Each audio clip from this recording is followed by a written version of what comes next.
বিসমিল্লাহির রহমানির রহিম। আলহামদুলিল্লাহি রাব্বিল আলামিন আর রহমানির রহিম মালিকি ইয়াউমিদ্দিন ইয়্যাকা না'বুদু ওয়া ইয়্যাকা নাস্তাঈন ইহদিনাস সিরাতাল মুস্তাকিম। আল্লাহ তাবারাক ওয়া তাআলা বলতে চাইছেন, আলহামদুলিল্লাহি রাব্বিল আলামিন, সমস্ত বিশ্বকে পালনেওয়ালা, সমস্ত জাহানকে পালনেওয়ালা সে আল্লাহ বলতে চাইছেন আলহামদুলিল্লাহি রাব্বিল আলামিন, সমস্ত বিশ্বের জগতের পালনেওয়ালা, মালিক ইয়াউমিদ্দিন, যিনি কিয়ামত দিবসের মালিক। ইয়্যাকা না'বুদু, আল্লাহ তোমার ইবাদত করি, ওয়া ইয়্যাকা নাস্তাঈন, এবং তোমার কাছে সাহায্য চাইছি। নামাজে বলছি আল্লাহকে ইয়্যাকা না'বুদু, তোমারই গোলামিত্ব করি, ওয়া ইয়্যাকা নাস্তাঈন, তোমারই কাছে চাইছি। তা আল্লাহ বলছে, বান্দারে কি নিবি? এই বান্দা কি চাস? এবার আল্লাহকে আনন্দ চিত্তে বলছি নামাজের ভিতরে, আল্লাহকে আনন্দ চিত্তে নামাজে দাঁড়িয়ে গেছে। আর আল্লাহকে যেটা নিব, আল্লাহর কাছে যেটা চাইবো, আল্লাহ তাবারাক ওয়া তাআলা বলছেন ইহদিনাস সিরাতাল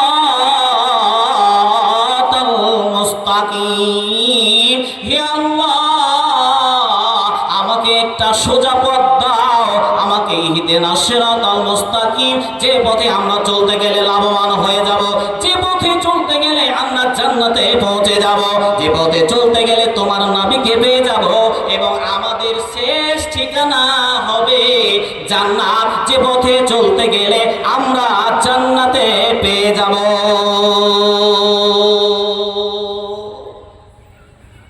এই আয়াতটাকে এখানে রাখেন।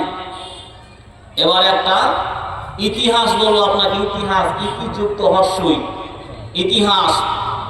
ইতিহাস কাউকে ক্ষমা করতে জানে না, ইতিহাস প্রেরণা যোগায়, ইতিহাস ভবিষ্যৎকে প্রেরণা দেয়, আর ইতিহাস বর্তমানকে কাজে লাগায়। ইতিহাস এত নিষ্ঠুর, ইতিহাস এতটা নিষ্ঠুর, ইতিহাস আপনাকে ক্ষমা করতে জানে না, ইতিহাস আপনাকে মাফ করতে জানে না। কেমন করে ইতিহাস মাফ করতে জানে না? আপনার পাড়াতে ধরলেন একটা কালো ডাকাত বা কালো ডাকাত মারা গেছে, আর রাস্তার পাশে, রোড পাশে ওখানে মাটি হয়েছে, জানাজা হয়েছে। কোনো লোক যখন যাবে তখন লক্ষ্য করে বলবেন এটা কে, হে, এটা কার কবর? না তো ওই কালো ডাকাতের কবর। ইতিহাস ক্ষমা করতে জানে না। যার ভিতরে দাগ পড়ে গেছে, দাগ থাকবে। ওই লোকটি যদি খারাপ হয়, কবরে চলে যায়, মিশে যায়, তবুও বলবে ইতিহাস ওটা কার কবর?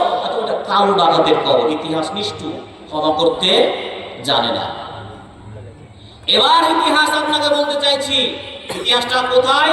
আর রাহেবুল মাধ্যমে পাবেন। ইতিহাসটা নেন। ইতিহাসটা কি? বানী ইসরাঈলদের ভিতরে দুটা দল ছিল, একটা হলো আনসার আর একটা হলো মুহাজির। তো আনসার যারা, তারা চাষ করতে ভালোবাসতো। আনসার যারা, তারা চাষ করতে ভালো। বিশ্বনবীকে বলতে, ইয়া রাসূলুল্লাহ আমরা কি জান্নাতে চাষের ব্যবস্থা পাবো? দেখেন, তারা চাষ করতে ভালোবাসতেন। তাহলে তারা চাষ করতে ভালোবাসতেন। এবার আল্লাহ তাবারক ওয়া তাআলার নবী মুহাম্মদ রাসূলুল্লাহ সাল্লাল্লাহু আলাইহি ওয়াসাল্লাম মসজিদের নববীতে বসে আছে। এবার আনসার দলের ভিতরে আলোচনা হয়ে গেল, তারা বসে আছে। আলোচনাটা হচ্ছে কি, যে চলো আমরা একটা আলোচনা করলাম। আলোচনাটা কি? আমরা দয়ার নবীর কাছে যাব, আর দয়ার নবীকে গিয়ে বলবো, দয়ার নবী গো, আমাদের এই মদিনার যত পাহাড়গুলো আছে, এই মদিনার যত পাহাড়গুলো দয়ার নবী গো, এখানে কেটে দিন, খনন করে দিন, গর্ত করে দিন, ওখানে পানি জমা হয়ে যাবে। একটা ড্রাম বানিয়ে দিন, একটা ড্রাম তৈরি করে দিন, ওখানে জল জমা যাবে, জল জমে যাবে, আর ওখান থেকে আমরা কেনান করে নিব, ওখান থেকে একটা ড্রেন করে নিব। দয়ার নবী গো, ওখান থেকে ড্রেন করে নিয়ে আমরা জমিনে ফসল ফলাবো। দেখেন সাহাবাদের চাহিদা কত। আপনাদের শুধু একটা ইতিহাস বলছি, আপনার কেন বলছি? বুঝাবার জন্য বলছি যে সাহাবা মাজমাইনরা কি চেয়েছেন। যখন এই পরামর্শ শুরু হয়ে গেল, যখন এই পরামর্শ তারা তাদের ভিতরে গবেষণা শুরু হয়ে গেল, আল্লাহ তাবারক ওয়া তাআলা সঙ্গে সঙ্গে জিবরিল আমিনকে বললেন, হে জিবরিল আমিন, তুমি চলে যাও নবীর কাছে, নবীকে গিয়ে সঙ্গে সঙ্গে বলে দাও তোমার কাছে কিছু আনসার দলের লোক আসছে, কিছু আনসার দলের লোক আসবে। কেন আসবে? তারা কিছু চাইতে আসবে। নবী গো, আজকের দিনে যারা তা চাইবে দয়ার নবী গো, আল্লাহ সেটা ডাইরেক্ট কবুল করেছে। নবী যা চাইবে সেটা তাদের জন্য আজকে মঞ্জুর। দয়ার নবী বলছেন, এই করতে করতে নবী আমার বসে আছেন, কিছু সংখ্যক আনসার দলের লোক মসজিদে ঢুকে পড়ছেন।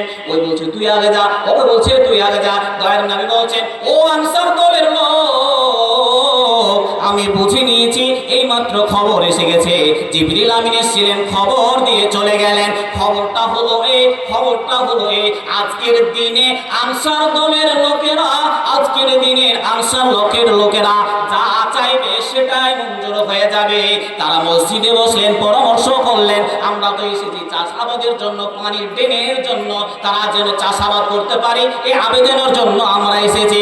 যখন আল্লাহ স্বয়ং কবুল করেছেন, তাহলে আমরা আর পানি নেব না, আমরা আর ড্রেনের ব্যবস্থা নেব না। আমরা কি করব? এর থেকে বড় একটা জিনিস আমরা আল্লাহর কাছে চাইব। নবীকে বললেন, দয়ার নবী গো, আমাদের ভিতরে একটা পরামর্শ করার সুযোগ দেন। দয়ার নবী বললেন, যাও যাও যাও। তারা মসজিদের এক সাইডে চলে গেলেন, এক কোণে বসে গেলেন। মসজিদে বসে যাওয়ার পর নিজেদের ভিতরে পরামর্শ শুরু করলেন, আমরা কি চাইবো, কি চাইবো, কি চাইবো? আমরা এটা চাইবো আল্লাহর কাছে। নবীকে গিয়ে বলবো, দয়ার নবী গো, আমরা মসজিদে এসেছিলাম এই কারণে, আপনার কাছে চাইতে এসেছিলাম একটা ড্রেন, একটা কিনা, আমরা চাষ আবাদ করব, তার জন্য এসেছি গো নবী। দয়ার নবী গো, আমরা আজকে আপনার কাছে ওই ড্রেনটা চাইবো না, আজকে ওই ড্রেনটা চাইবো না। দয়ার নবী গো, এমন একটা জিনিস চাইবো, এমন একটা জিনিস আমরা আল্লাহর কাছে আবদার করব। আমরা জিনিসটা চাইছি কি, এই ট্রেনটা, এই নহরটা যেন আমাদের জন্য জান্নাতে বইয়ে দেওয়া হয়।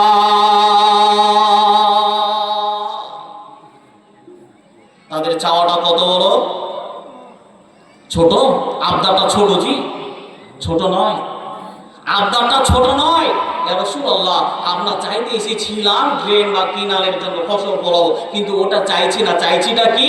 আমাদের ওই নহরটা, আমাদের ওই ড্রেনটা আমাদের জন্য জান্নাতের জন্য বাগিচা বানিয়ে দেওয়া হয়, আমরা যেন জান্নাতে লাভবান হতে পারি, এই জিনিসটা চাইছে। আল্লাহ তাবারক ওয়া তাআলা বলছেন, ইসতাঈনু বিস-সাবরি ওয়াস-সালাত, মানুষ রে, যখন তুমি আল্লাহর কাছে চাইবে, ইসতাঈনু বিস-সাবরি ওয়াস-সালাত, ধৈর্য এবং সালাতের মাধ্যম দিয়ে চাইবে।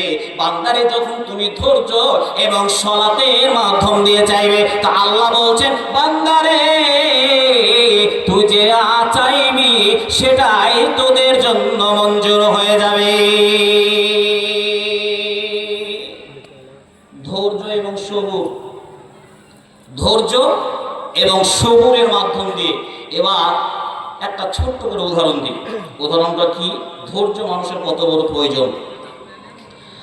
ধৈর্য এবং সালাতের মাধ্যম দিয়ে আল্লাহর কাছে চাইতে হবে।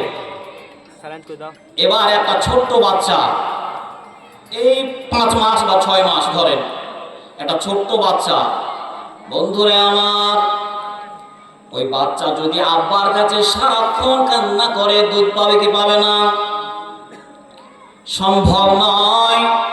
একটা বাচ্চা যতক্ষণ পর্যন্ত বাপের কাছে কান্না করবে, বাপের আঙ্গুল ধরে চুষবে, তো দুধ পাবে না। আল্লাহ প্রসেস তৈরি করে দেয়নি। আল্লাহ তাবারক ওয়া তাআলা বললেন, মায়ের গোডাউনের কাছে তোমাকে যেতে হবে, বক্ষস্থলের কাছে যেতে হবে, এবং মায়ের যদি ঠোঁট ধরে টানে তবুও আল্লাহ দুধ দেবে না, তাহলে মায়ের স্তনকে ধরতে হবে আর বুঠাতে মুখ লাগাতে হবে। আল্লাহ তাবারক ওয়া তাআলা বলছেন, এটা প্রসেস তৈরি করে দিলাম, নিয়ম তৈরি করে দিলাম। একটা বাচ্চা যখন মায়ের স্তনকে ধরে টানবে, তো মায়ের স্তন খালি হয়ে যাবে, আর ছেলের গোডাউন রিচার্জ হয়ে যাবে, ভরে যাবে, পেট ভরে যাবে। আল্লাহ তাবারক ওয়া তাআলা বলছেন, নামাজ নামে স্তনকে ধর আর সবুরের সঙ্গে টানবার। যেরকম বাচ্চার পেট ভরে গেল, রিচার্জ হয়ে গেল, গোডাউন যখন সবুরের মাধ্যম দিয়ে, যখন সবুরের হালাতে নামাজের মাধ্যম দিয়ে আল্লাহর কাছে চাইবে, পৃথিবীর মানুষরে বাড়ি চাইবে না, গাড়ি চাইবে, অট্টালিকা চাইবে না, আর কিছু চাইবে, সোনা দানা চাইবে না, আর কিছু চাইবে, পৃথিবীর প্রত্যেকটা ফার্নিচারের ব্যবস্থা করে দেওয়া হয়েছে। আপনি যখন হার্ডওয়্যারের দোকানে যাবেন, রড পেয়ে যাবেন, সিমেন্ট পেয়ে যাবেন। ওখানে যদি আপনি চিন্তা করেন এখানে আমি আঙ্গুর নিব, কখনো সম্ভব নয়। আপনি যদি বলেন কলার গাছে আমি কলা লিচু নেব, কখনো সম্ভব নয়। আমের গাছে যদি বলেন আমি এখানে পিরালু নেব, সেখানে সম্ভব নয়। আমি জামের গাছে জাম নেব, তাহলে আপনার জন্য সম্ভব। আল্লাহ তাবারাক ওয়া তাআলা বলছেন আমি প্রসেস তৈরি করে দিলাম, আর প্রসেসের মাধ্যম দিয়ে মানুষ যখন নামাজের মাধ্যম দিয়ে আর সবুরের মাধ্যম দিয়ে আল্লাহর কাছে চাইবে, আল্লাহ তাবারাক ওয়া তাআলা বলছেন ওই লোকটি কোনোদিন আল্লাহর কাছ থেকে মাল নেওয়া না পর্যন্ত ফিরতে পারে না, পারে না, পারে না।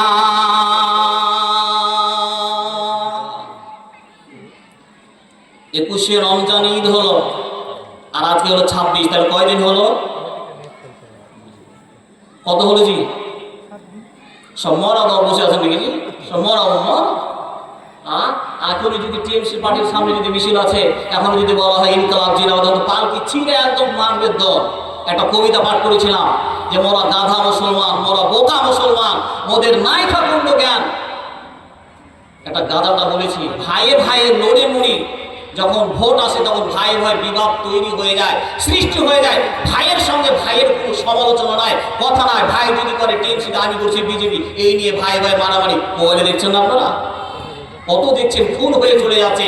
তাহলে সামনে আমাদের যে নির্বাচন, সামনে আমাদের যে ভোট, আপনি কি ভাবছেন, আপনি কি ওয়াদা নিয়েছেন যে আপনি ভারতবর্ষের মাটিতে শান্তিতে বসবাস করবেন? জি না, এটা সময় এসে আল্লাহ তাবারক ওয়া তাআলা বলছেন রমজান মাস তোমাদের ভিতর থেকে দেখবে। একটা কথা মোবাইলে দেখছিলাম একদিন, একটা দক্ষিণ দিনাজপুরের ছেলে একটা মাইক আর একটা ভ্যান নিয়ে বেরিয়েছে। বলছে আমার একটা বিশাল জিনিস হারিয়ে গেছে গো। বলছে কি হারিয়ে গেছে?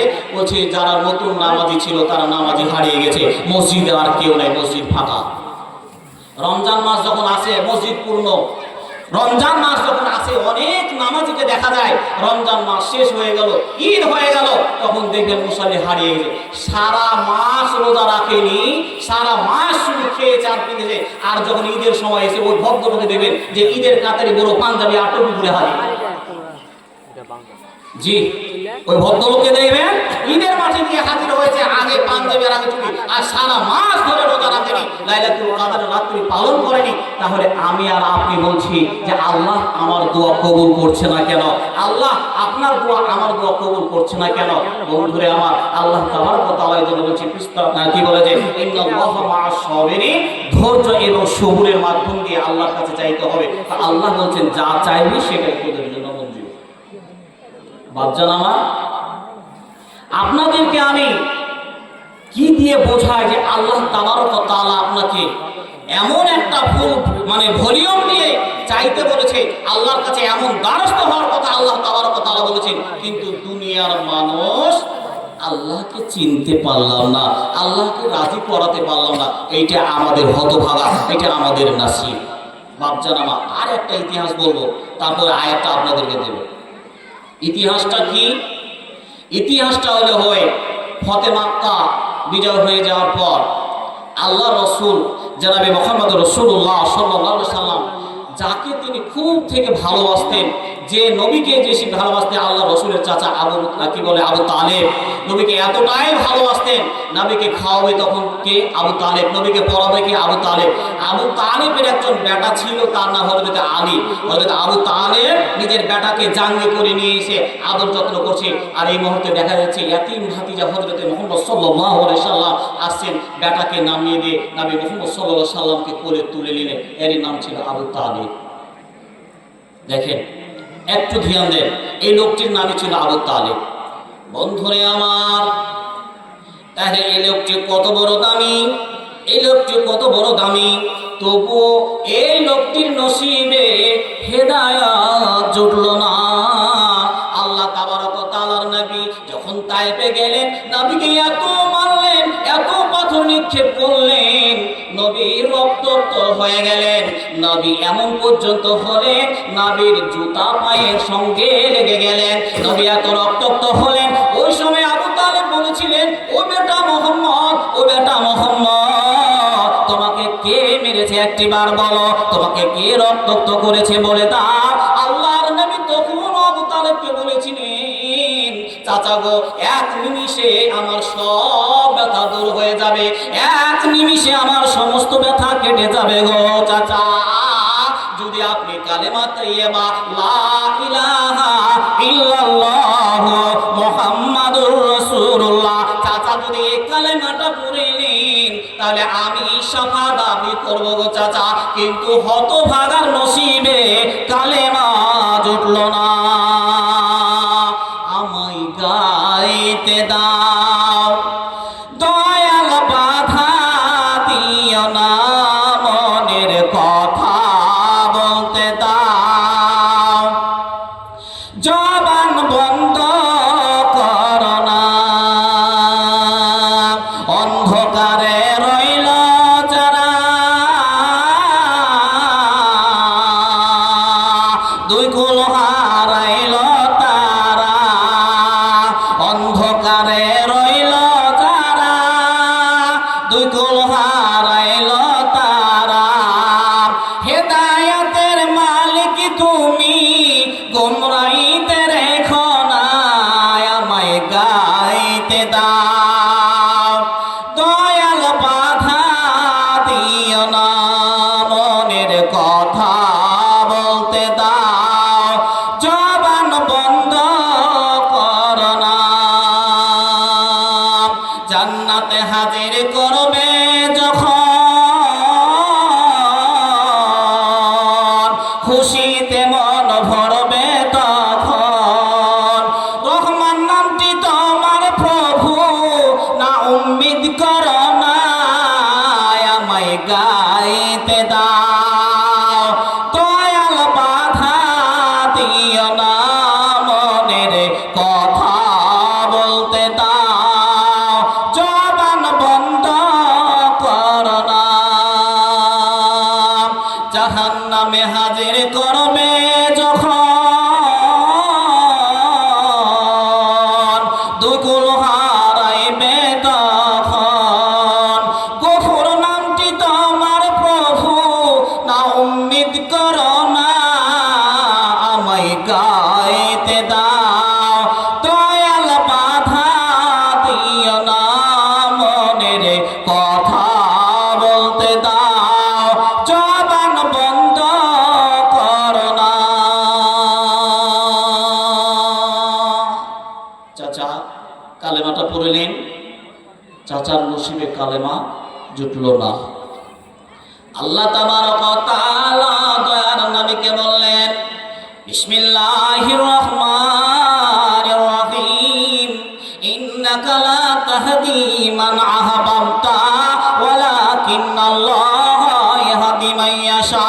দয়ার নবী গো, আপনি চাইছেন আপনার চাচা হেদায়েত পেয়ে যান ইসলামের আলোতে কালেমা পড়লে, আর আমি আল্লাহ চাইছি যে আপনার চাচা হেদায়েত পাবে না। দয়ার নবীকে বললেন, ইন্নাকা লা তাহদি মান আহবাবতা, নবী গো, হেদায়েতের মালিক আমি নবী হওয়া সত্ত্বেও নবী তোমাকে দেইনি। আমি কি করলাম, হেদায়েতের চাবিকাঠিটা আমার আল্লাহ নিজে হাতে রেখে দিলেন।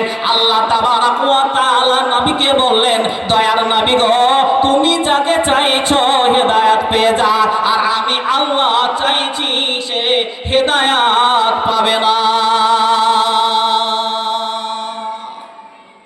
পেল না, মারা গেলেন, হেদায়েত পেল না। ইসলামের সব থেকে একজন বড় শত্রু, ইসলামের সব থেকে একজন বড় শত্রু, একটা মেয়ের নাম বলবো, মেয়েটার নাম হলো হিন্দা। কি বললাম? হিন্দা। এই মেয়েটি এত খারাপ, এই মেয়েটি এত খারাপ, ইতিহাস প্রমাণ করছে এই মেয়েটি এত খারাপ, কিন্তু দেখেন এই মেয়েটির নামে, এই মেয়েটির নসিবে আল্লাহের হৃদয় জুটিয়ে দিলেন। কেমন করে?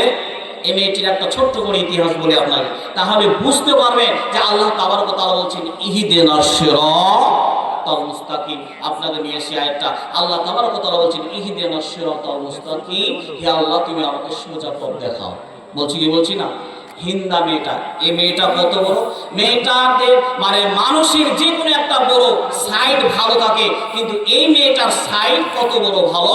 এই মেয়েটা কোনোদিন পর পুরুষের সাথে, বেগানা পুরুষের সাথে মেয়েটি কথা বলেনি। ইতিহাস থেকে একটা প্রমাণ পাওয়া যায় কি এই মেয়েটি কেমন চরিত্রবান, এই মেয়েটি কেমন চরিত্র ভালো। ধরলেন যে মক্কার দক্ষিণে হিন্দার বাড়ি, তার সেহেলি বা তার সহিত একটা কোন মেয়ের সঙ্গে একটা ছেলে পুরুষ গল্প করছে।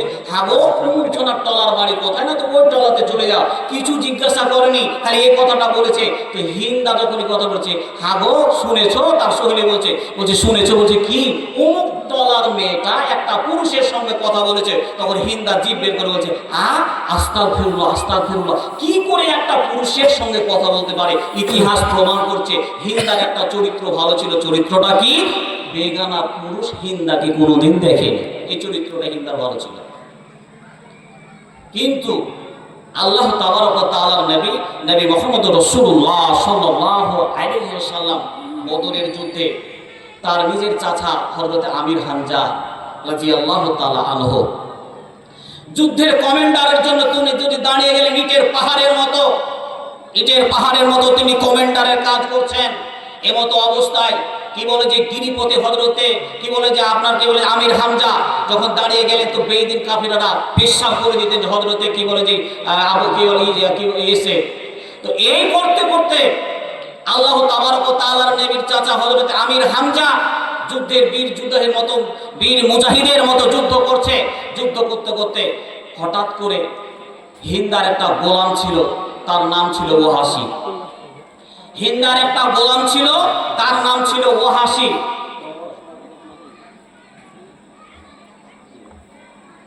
তো হিন্দার একটা স্বামী ছিল, তার নাম ছিল ওয়াহাসি, গোলাম। এবার হিন্দা তখন ওয়াহাসিকে ডেকে বলছে, ওয়াহাসি কি বলছে, তুমি কি নিজের স্বাধীনতা জীবন চাও না? মালিক কে না চায় স্বাধীনতা জীবন, সবাই চায়। তখন হিন্দা বলছে যে আল্লাহ রসুলের চাচা আমির হামজার জীবিত কলিজা যদি তুমি আমার সামনে নিয়ে আসতে পারো, তাহলে তোমাকে স্বাধীন করে দেবো, তোমাকে ছেড়ে দেবো। বন্ধুরে আমার, যুদ্ধ চলছে, চলতে চলতে চলতে চলতে এবার ওয়াহাসি লক্ষ্য করছেন কি, ওয়াহাসি দেখছেন যে কখন আমির হামজাকে একা পেয়ে যায়। আমির হামজা যুদ্ধের কমান্ডারের কাজ করছেন, কাজ করতে করতে সুড়ঙ্গ ঘুরতে ঘুরতে দেখা গেল একটা গিরিপথে হযরতে হামজা কি বলে উঠে গেছে আমির হামজা, ওখানে একা আছে। আর ওয়াহাসি একটা গর্তের ভিতরে লুকিয়েছিলেন, একটা বর্ষাকে নিক্ষেপ করলেন। আর যখনই বর্ষাকে নিক্ষেপ করলেন, ওয়াহাসি যখন বর্ষা নিক্ষেপ করলেন, আমির হামজার বক্ষে গিয়ে পড়ে গেলেন। আমির হামজা সহ্য করতে পারলেন না, জমিনের ভিতরে পড়ে গেলেন। যখন জমিনের ভিতরে পড়ে গেলেন, আমির হামজা দেখলেন ডানে বামে কেউ নাই। আমির হামজা মারলেন দৌড়, সঙ্গে সঙ্গে দৌড়াতে দৌড়াতে ওই আমির হামজার বক্ষ স্তরে গিয়ে বসে গেলেন। পরপর করে কলিজাকে বের করে নিয়ে আসলেন। এবার তার কান কাটলো, মাথা কাটলো, পিঠ কাটলো, সমস্ত কিছু কেটে দেওয়ার পর ওই কি বলে যে হিন্দার সামনে যখন ওয়াহাসি নিয়ে আসলেন, জীবিত কলিজাকে নিয়ে আসলেন, হিন্দা জীবিত কলিজাকে চাবালেন, তখনও চাবিয়ে তার সব মিটলো না। এবার কি করলেন, কলিজাগুলোকে কাটলেন। এবার ইতিহাস প্রমাণ করছে কলিজাগুলোকে কেটে কেটে কেটে কেটে সুই দিয়ে থাকা দিয়ে মালা পরিধান করে মদিনার গলিতে গলিতে ঘুরেছে। এই মেয়েটিকে, এই মেয়েটি হিন্দা, এই মেয়েটিকে, এই মেয়েটি হিন্দা, এই মেয়েটিকে, এই মেয়েটি হলো জুলুমবাদী হিন্দা। আল্লাহ তাবারক ওয়া তাআলা বলছেন, হিন্দা রে, তুমি একজন ইসলামের বীর যোদ্ধাকে তুমি মেরে দিয়েছো, তার কলিজাকে তুমি চিবিয়ে খেয়েছো। ওয়াহাসি এবার আসলেন, আসার পরে কলিজা দিয়ে চলে গেলেন, তাকে আজাদ করে দেওয়া হলো। কিন্তু বন্ধুরে, ইতিহাসটা ঘটলো কি, ইতিহাসটা এখানে ঘটতে চাইছে। হিন্দা শহরে অহরে ঘুরলেন, তবুও তার সব মিটলো না। এবার হিন্দা এবার নিজে গোলামিত্বকে স্বীকার করে দিয়ে হিন্দা যখন তার পরিধান করে নিয়ে তার মনের স্বাদ মেটালো, ওই হিন্দা ফতে মক্কার পর ঈমান আল্লাহ তাবারক ওয়া তাআলা হিন্দা হিন্দাকে হেদায়েতের রাস্তা দিয়ে দিল, হিন্দা হেদায়েত পেয়ে গেল। বন্ধুরে আমার, আল্লাহ রসুলের জীবিত কলিজা চিবিয়ে ওই হিন্দা যদি হেদায়েত পেয়ে যায়, কিন্তু আবু তালেবের নসিবে এ হেদায়েত জুটল না। চরিত্রটা কেমন ভালো, এই চরিত্রটা এবার আপনাকে একটা বোঝায়। চরিত্রটা কি? হিন্দা এই মেয়েটির চরিত্রটা সম্পর্কে বলছি আপনাকে, শুনেন কথাটা, ইতিহাসটা। মেয়েদের যখন কোনো কাজ থাকে না, বাড়িতে মেয়েরা ঘর সাজায়, সাজায় কি সাজায় না? কাজ নেই, মেয়েরা ঘর সাজাচ্ছে। তো হিন্দার স্বামীর বন্ধু হিন্দার বাড়িতে খোঁজে এসেছে, হিন্দার স্বামীর খোঁজে। তো এসে যখন দেখছেন যে হিন্দার স্বামী বাড়িতে নাই, তখন ঘরের দরজাতে দিয়ে ঢুকছে যে হিন্দা ঘর সাজাচ্ছে। তো আর কোনো কথা বললেন না, তার ঘর সাজাতে দে। এবার হিন্দা চট করে কি বলে, হিন্দার বন্ধুর স্বামী বেরিয়ে আসে, আর চোকার যখনই বেরিয়ে আসে আর হিন্দার স্বামী এসে হাজির দিচ্ছে যে আমার বউয়ের ঘর থেকে হিন্দার বন্ধু বেরোচ্ছে। হিন্দার স্বামী তখন হিন্দায় বলছে, একটা ঘরে যুবক যুবতী থাকবে, কি কাজ হয় আমি কি জানি না? আমি কি বোকা? আমি কি বোকা? কিন্তু হিন্দা মেয়েটা, ওর যে বন্ধু এসেছে খবরটা হিন্দা কিন্তু জানে না। নাই তো নাই, চলে যাবো, বাইরে চলে যাবো, এই বাইরের উদ্দেশ্যে নিয়ে রওনা হয়ে গেলেন। যখন রওনা হয়ে গেলেন, যেখানে বাঘের ভয় সেখানে সন্ধ্যা হয়। এবার গেটে পা দিবে, তো বন্ধুর সাথে দেখা। যখন দেখা, এবার তখন একটা আপনার স্ত্রীর ঘর থেকে যদি আপনার কোনো বন্ধু বের হয়, তাহলে আপনার মনে খুব বুদ্ধি যাবে না? নিশ্চয় একটা জাগবে, সন্দেহ জাগবে। তো হিন্দার স্বামীর মনে সন্দেহ জেগে গেল। কোনো মুহূর্তে হিন্দাকে আর লাগলো না। দেখেন, হিন্দাকে আর কোনো মুহূর্তেই ভাত দিবে না, হিন্দাকে কোনো মুহূর্তেই আর খেতে দিবে না। হিন্দাকে এখন তালাক দিয়ে দিবে, হিন্দাকে তালাক দিয়ে দিবে। বাপ দাদারা 2-4 বার বসলো, আলোচনা হলো, বলছে হিন্দা তোমার স্ত্রীর চরিত্র কেমন হবে তুমি কি জানো না? নিশ্চয় জানো, তাতে কি করো তুমি মেনে নাও না? হিন্দাকে আর ভাত দিবে না। এই করতে করতে একজন এরকম হেডওয়ালার মতন একজন লোক, একজন পাদ্রী, পাদ্রীকে এসে বলছে, দেখো বাবা, তুমি যখন মানতেই চাইছো না, তাহলে চলে যাও। কোথায়? ওই চলে যাও, কি বলে যে বাবুরঘাট, বাবুরঘাটের ওখানে গিয়ে দেখো একজন হাত চালনেওয়ালা গুণী আছে, ওই গুণীর কাছে যাও। গুণী বলে দিবে যে তোমার স্বামীর হিন্দার চরিত্র ভালো আছে না মন্দ আছে না খারাপ আছে, যাও তুমি ওখানে চলে যাও। বলছি তাই তো, এটা ভালো কথা। এবার চলে গেলেন। যেতে যেতে এবার গুণীদার হাত চালাতে শুরু করলেন। হাত চালাতে চালাতে চালাতে এবার বলছেন, ও হিন্দার স্বামী, তোমার স্ত্রীর চরিত্র কোনো ভুল নাই, তোমার স্ত্রীর চরিত্র কোনো কলঙ্কের দাগ নাই। অর্থাৎ তোমার স্ত্রী সতীত্বকেও নষ্ট করতে পারেনি, তোমার স্ত্রীর সতীত্ব আছে। যখন এই কথা বলে দেওয়া, গুণিকদার যখন এই কথা বলে দেওয়া, স্বামী স্ত্রী দুজনে হাসতে শুরু করেছে। গুণিকদার যদি এই কথা বলে থেকে দিতেন, চাপা দিয়ে রেখে দিতেন, তাহলে তাদের কোনো প্র্যাকটিক্যাল গন্ডগোল আসতো না। কিন্তু আবার গুণিকদার ক্ষণিকের ভিতরে একটা কথা বললে, ও হিন্দা, ও হিন্দার স্বামী, আমি হাত চালিয়ে বুঝতে পারছি, আমি হাত চালিয়ে অনুভব করতে পারছি, হিন্দারে তোমার গর্ভে একটা সন্তান আসবে, যে সন্তানটা পৃথিবীতে একজন বড় বীর যোদ্ধা হবে। ইসলামের তাকে সবাই চিনবে, ইসলামের বুকে তো সবাই তাকে মেনে নেবে। এবার হিন্দা যখন এই কথাটা বলে দেওয়া, গরিবদার যখন এই কথাটা বলে দেওয়া, হিন্দা এবার বলছিল, হিন্দার স্বামী বলছিল ভাগ দিব না। এখন হিন্দা যখন এই কথাটা পেয়ে গেল যে আমার গর্ভে একজন বীর যোদ্ধার শিশু জন্ম নেবে, হিন্দা বলছে, ও স্বামী, তোমার আর ভাত খাবো না, তালাক দিয়ে দাও। উল্টা চাপ শুরু হয়ে গেল। এতক্ষণ স্বামী বলছে যে ভাত দিও না, আর এখন স্ত্রী বলছে তোর ভাত খাবো না। কেন খাবো না? আমার গর্ভে যে সন্তানটা আসবে সেটা হবে একজন বীর যোদ্ধা, ভালো যোদ্ধা। তো এবার হিন্দা বলছে যে তুমি একটা মন মানসিকতা ছোট লোকের লোক, তুমি একটা কি বলে যে সংকীর্ণ মনের লোক, যে স্ত্রীকে সন্দেহ করে তার পেট থেকে, তার বীর্য থেকে ভালো সন্তান আসতে পারে না। এবার কি করলেন? হিন্দার তালাক নিয়ে নিলেন। তালাক নেওয়ার পরে কার সঙ্গে বিয়ে হলো?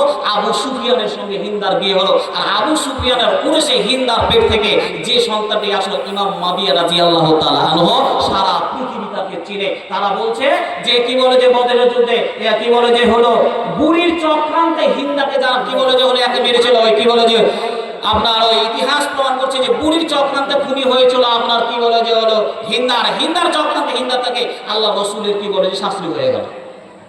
তাহলে সেই হিন্দা কি হলো?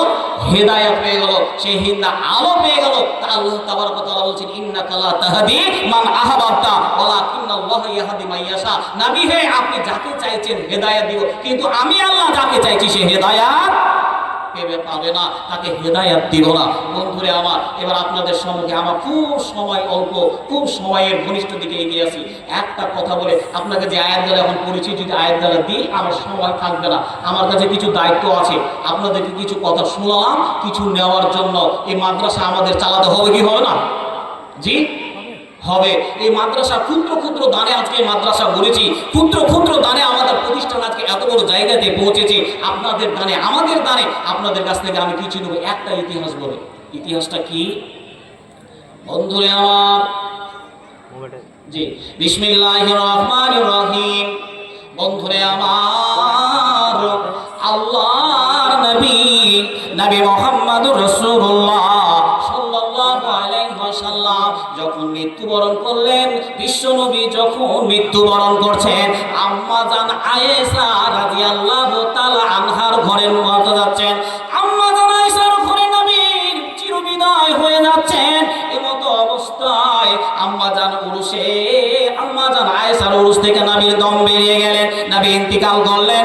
আম্মা জান আয়েশা বলছেন, আমার ঘরে নবীকে মাটি দেওয়া হলো, আমার ঘরে নবীকে মাটি দেওয়া হলো, নবীর জানাজার ব্যবস্থা করা হলো, কাফনের ব্যবস্থা করা হলো।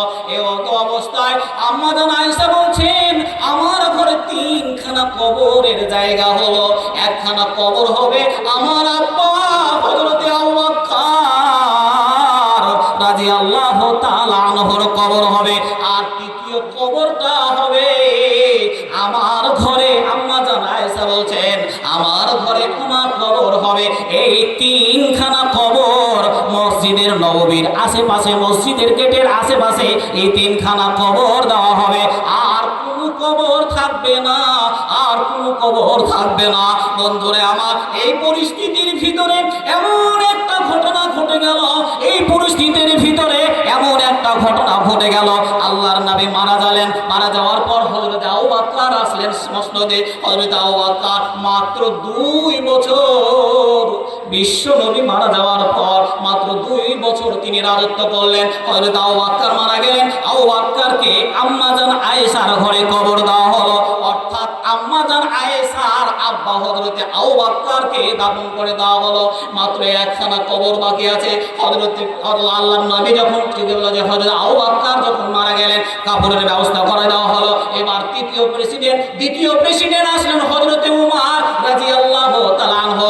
ঘটনাটা ঘটে গেল কি, এই করতে করতে হযরতে উমর রাদিয়াল্লাহু তাআলা আনহু এই করতে করতে হযরতে আম্মা জান আয়েশার কাছে আসলেন। মা বোনেরা আমার, মা বোনেরা যেরকম ভিক্ষার ঝুলি নিয়ে নেয়, ভিক্ষার কাঁধ নিয়ে নেয়, হযরত উমর আসলেন আর আম্মা জান আয়েশাকে বলছেন, ও আম্মা জান আয়েশা, আপনার আব্বা আমার বড় বন্ধু, নবী আমার বড় বন্ধু। যেখানে গিয়েছি আম্মা জান আয়েশা শুনে নাও, যেখানে গিয়েছি আল্লাহর নবী ডাক দিয়েছেন, সঙ্গে সঙ্গে বেরিয়ে গেছি। আবু বকর গিয়েছি, আমি গিয়েছি, ডানে বামে নবীর সামনে পিছনে 24 ঘন্টায় সিকিউরিটির দায়িত্ব পালন করেছি। আম্মা জান আয়েশাকে বলছেন, আম্মা জান আয়েশা, আপনার কাছে জীবনে আমি কোনো মানুষের দরবারে কোনোদিন দ্বারস্থ হইনি, আমি কোনোদিন কোনো মানুষের কাছে চাইনি। একটা জিনিস আপনার কাছে বড় আবদার নিয়ে এসেছি গো, একটা বড় জিনিস চাইতে এসেছি। সেই জিনিসটা কি? আম্মা জান আয়েশা বলছেন, আমার কাছে এমন কোনো জিনিস দেওয়ার মতো নাই। আমার কাছে তো বড় কোনো অট্টালিকা নেই, আমার কাছে তো কোনো বাড়ি নেই, আমার কাছে তো কোনো গাড়ি নেই। আমার কাছে কি চাইতে এসেছেন, কি চাইতে এসেছেন? হযরত ওমর বলছেন, আম্মা জান আয়েশাকে বলছেন, আম্মা জান আয়েশা, আপনার কাছে একটা বড় আবদার, একটা বড় ভিক্ষার ঝুলি নিয়ে দাঁড়িয়েছিল। সেই ঝুলিটা কি? আপনার আব্বাকে যে কবরের জায়গাটাতে রেখেছেন, আর একটা কবরের মাত্র জায়গা বাকি আছে, একটা কবরের জায়গা মাত্র বাকি আছে। ওই জায়গাটা জানি, ওই জায়গাটা আপনার, ওই জায়গাটা আপনার।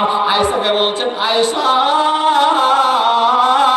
এই ভিক্ষা আপনার কাছে মানছি, এই ভিক্ষাটা আপনার কাছে চাইছি। ওই কবরের জায়গাটা উমরকে দেওয়া হয়। আম্মা জান আয়েশা কিছু বললেন না, ক্ষণস্থায়ী যখন চুপ হয়ে গেলেন, আম্মা জান আয়েশা কোনো কথা বলছেন না। এই করতে করতে বিলম্ব হয়ে গেল। হযরত ওমর বলছেন আর হয়তো আম্মা জান আয়েশা কোনো কথা বলবেন না। এবার হযরত ওমর চলে গেলেন। বেশ কিছুদিন পর হযরত ওমর আবার পাগলের ন্যায় কান্না করছে। হযরত ওমর বলছেন আমি যদি আবু বকরের পাশে ঘুমাতে পারতাম জীবনটা ধন্য হয়ে যেত। আমি যদি নবীর কাছে ঘুমাতে পারতাম জীবনটা ধন্য হয়ে যেত। হযরত আবু বকরের কাছে যদি ঘুমিয়ে যাই আমরা তিনজন বন্ধু ঘুমিয়ে যাব। অতএব আম্মা জান আয়েশাকে আবার দ্বিতীয়বার এসে জারি করলেন, আবার দরখাস্ত করলেন, আবার করজোর নিবেদন করে বলছেন আম্মা জান আয়েশাকে বলছেন আম্মা জান আয়েশা আপনার দরবারে আবার এসেছি, আমি আপনার দরবারে আবার চাইতে এসেছি। আম্মা জান আয়েশা বলছেন কি ব্যাপার কি ব্যাপার, আমার মন মানসিকতা এত কেন হয়ে গেল? আম্মা জান ভাবতে ভাবতে আয়েশা ভাবতে ভাবতে হযরত ওমরকে বললেন ওমর রে এই কবরের জায়গাটা তোমাকে আমি দান করে দিলাম। লিল্লাহি তাকবীর। দান করে দিলেন। কি দান করলেন? নিজের অর্থ নয়, কিছু নেই, সম্পদ নেই, কবরের জায়গাটা তিন বন্ধুতে একসঙ্গে থাকবে বলে দান করে দিলেন। কবরের জায়গাটা আম্মা জান আয়েশা দান করলেন। বাপজন আমার, আপনারও কবরস্থানের জায়গাটা চাইছি না, আপনার কাছে কিছু মাল চেয়েছি। আল্লাহর বান্দা, আল্লাহর রাস্তায় এমন কোন আল্লাহর বান্দা আছেন সর্বপ্রথমে যে মাওলানা ওই আম্মা জান আয়েশা নিজের কবরস্থান দান করেছে কোরআনকে টিকাবার জন্য। আমি 30 জন ব্যক্তি আল্লাহর রাস্তায় প্রথমে সর্বপ্রথমে বলেন তো মাওলানা 30 জন ব্যক্তি 500 করে টাকা চেয়েছে, 500 করে টাকা। 30 জন ব্যক্তি আল্লাহর রাস্তায়। আল্লাহ তাবারক ওয়া তাআলা হযরত উসমান গনির কথা আপনাকে শোনাবো, ইতিহাস বলতে চাইছি। আল্লাহ রসুল যখন হযরত উসমানের কাছে মাল চাইলেন, হযরত উসমান গানিমতের মাল নিয়ে গমের বাজারে ঢুকে পড়লেন। ইতিহাস আপনাকে বলছি। কিন্তু সর্বপ্রথম যার আব্বা মারা গেছে, কবরে যার আব্বা শুয়ে আছে, মা শুয়ে আছে, আত্মীয় স্বজন যারা শুয়ে আছে, তাদের জন্য আল্লাহ রাস্তায় সর্বপ্রথমে এসে বলেন আমার মা মারা গেছে, আমি মায়ের জন্য এক পারা কোরআন আল্লাহর রাস্তায় 500 টাকা চেয়েছি, বেশি চাইনি। আপনারা গতকালকে দিবেন, আগামীকালকে যেন আল্লাহ আপনাদেরকে দেওয়া। আল্লাহর বান্দা সর্বপ্রথমে 500 টাকা আল্লাহর রাস্তায় একজন 30 জন ব্যক্তি চেয়েছি।